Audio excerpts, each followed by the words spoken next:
Chief guest का मैं इस्लामी तरीके से इस्तेमाल करता हूँ। अस्सलाम वालेकुम वरहमतुल्लाहि वबरकातुहू। 5 मिनट का वक्त दिया गया है, कुछ पॉइंट्स मैंने लिख के लाया हूँ। हालांकि मैं प्रोफेशनल स्पीकर नहीं हूँ, फिर भी मैं कोशिश करूँगा कि अगर मेरी बात किसी को भी या किसी एक इंसान को भी यहाँ पर असर कर गई तो मैं ये समझूंगा कि मैंने अपना मकसद पूरा कर लिया है।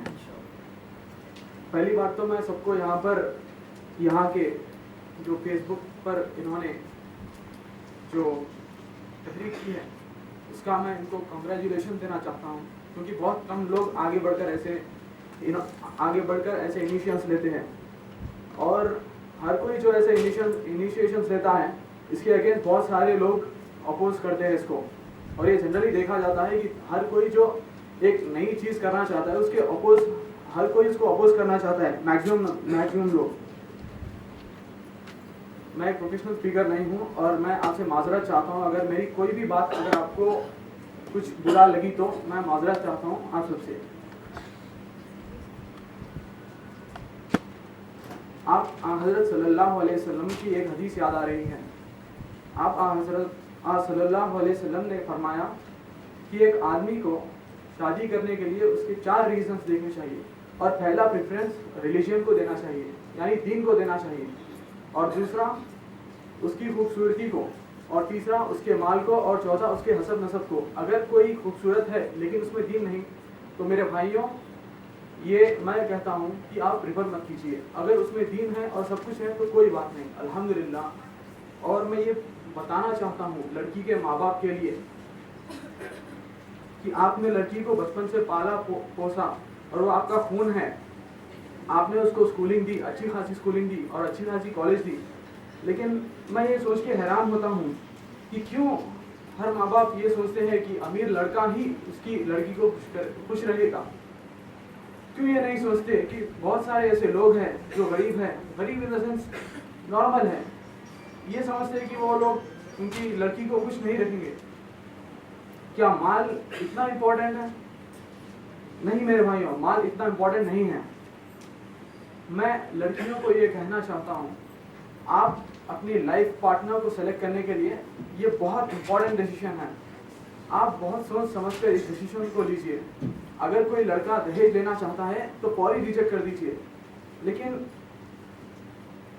आजकल कहते हैं कि women are equal, women are more than man, बस बोलने की बातें रह गई हैं। जब इम्प्लीमेंट करने का वक्त आता है तो आप देखते हो कि वो एकदम नरम हो जाती है। अब लड़की का बाप भी क्या करेगा, एक बार दे दिया तो बस मानना ही पड़ेगा उसको।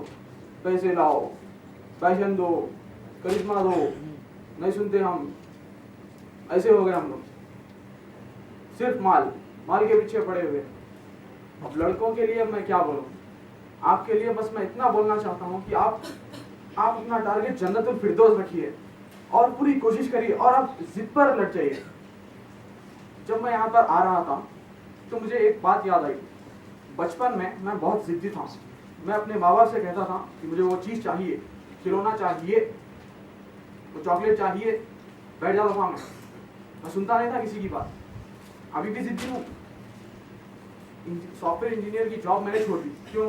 पैशन नहीं था उसमें, हर कोई कर रहा है, कॉर्पोरेट डिलीवरी, IAS बनना है मुझे, जिद्दी हूँ मैं, छोड़ दी मैंने। तो सब लोग बोले तू क्या होगा तेरा, इतनी बड़ी गाड़ी छोड़ ली तूने, शादी कौन करेगा तुझसे, क्या होगा तेरा, लाइट लो, सुनो ही मत किसी की। आप बस अपना टारगेट रख लीजिए, आप जिद पे अड़ जाइए कि मैं दहेज नहीं लूँगा। और मैं लड़के के माँ बाप से भी ये कहना चाहता हूँ कि मेरी गुजारिश उनसे कि प्लीज़ आप अपने लड़के के लिए इतना जिद मत होइए दहेज के लिए। अल्हम्दुलिल्लाह हम सबको ये सोचना चाहिए और हम सबको ये मानना चाहिए कि अल्लाह ताला ने खदर में, हर एक की खदर में उसकी रोजी रोटी लिख कर रख दी है, और हमें उससे मुतमईन होना चाहिए। और हमें ये नहीं कहना चाहिए कि हमें ये नहीं है, कुछ भी नहीं है, उसका जीन्स है, उसका नहीं है कुछ भी।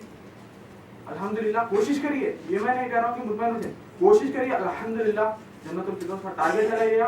आप डेली उठ के अपना सुबह से शाम तक आपका क्या आपने किया है उसका पूरा कैलकुलेशन कीजिए। अल्हम्दुलिल्लाह मैं ये कहना चाहता हूँ खासकर लड़की के माँ बाप के लिए कि प्लीज़ आप अपने लड़के के लिए ऐसा दहेज मत लीजिए। और आखिर में मैं बोलकर ख़त्म करना चाहता हूँ बात कि दुनिया में तमन्नाएं और माल हर एक को रहता है, मुझको भी था। 3 लाख की सैलरी थी, छोड़ दी मैंने। क्यों? पागल हूँ क्या मैं? नहीं, मुझको IAS बनना है, अभी बनना है। सब लोग कह रहे पागल हो या रफत, क्या हो गया इसको? मैं बस ये कहना चाहता हूँ आपको, तमन्नाएं और आरज़ुएं दुनिया में पूरी होने वाली नहीं है। ये मैंने मान लिया है। मैं 22 साल का हूँ, मैंने बहुत सीख लिया। मैंने फेलियर भी, आखिरी फेलियर मैंने अपनी लाइफ में देख लिए हैं। और मैं अल्लाह का लाख लाख शुक्र करता हूँ कि उसने मुझे इतनी कम उम्र में मुझे दुनिया का क्लियर हिस्सा मुझे बता दिया है। तो मैं आपसे कहना चाहता हूँ कि आप दीनदार लड़के को सेलेक्ट कीजिए। दीनदार के साथ अगर वो मालदार भी है कोई बात नहीं, लेकिन आप फर्स्ट प्रेफरेंस दीनदार को लीजिए।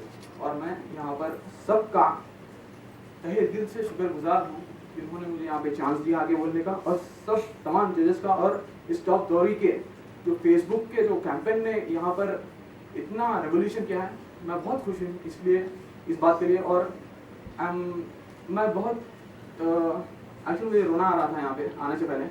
बेसिकली बहुत सारे यहाँ पर, एक्चुअली मैं फॉर्मल स्पीकर भी नहीं हूँ यहाँ पे, तो बस अपना एक थैंक यू बोल रहा हूँ।